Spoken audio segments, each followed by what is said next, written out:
We get used to the idea that evolution is so good at producing beautiful, elegant animals that look as though they've been designed. We forget that sometimes they're not perfect and there are imperfections. And the imperfections are very revealing because they're exactly the kind of imperfections you'd expect from the accidents of history if there were no designer. There's a nerve called the recurrent laryngeal, which runs from the brain, and its end organ is the larynx, and you think it would just go straight there. But in a human, what it does is goes down into the chest, loops around one of the main arteries in the chest, and then goes straight back up again. Obviously a ridiculous detour. No engineer would ever make a mistake like that. In our bodies, the laryngeal nerve takes a circuitous route. But what happens in an animal with a neck as long as this? It's one of the great evolutionary enigmas that Richard Dawkins is keen to resolve in The Flesh. Interestingly, it's never been dissected out, or only once before has it ever been dissected out in its full length, and that was in 1838.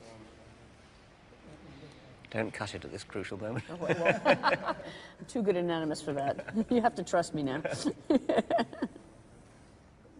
What I'm actually holding here is the beginning of that nerve. It actually starts out not as a separate nerve, but as a branch coming off of a bigger nerve called the vagus nerve.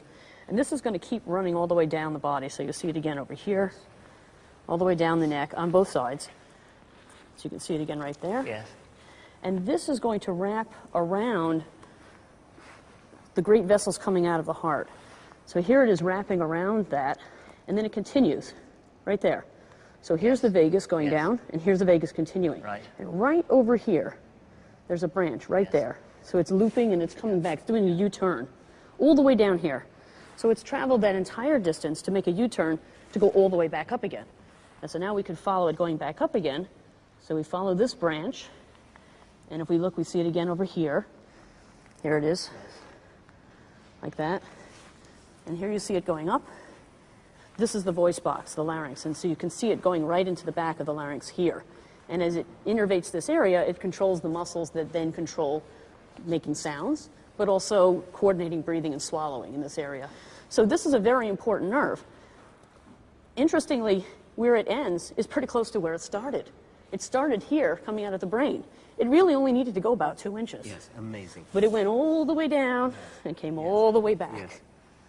That's a beautiful example of historical legacy as opposed to design. Exactly. This is not an intelligent design. No. An intelligent design would be to go from here to here. Yes.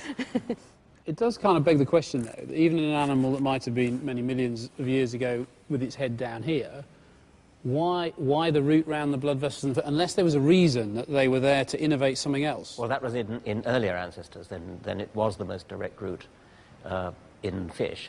So it's just inherited. It's a historical legacy.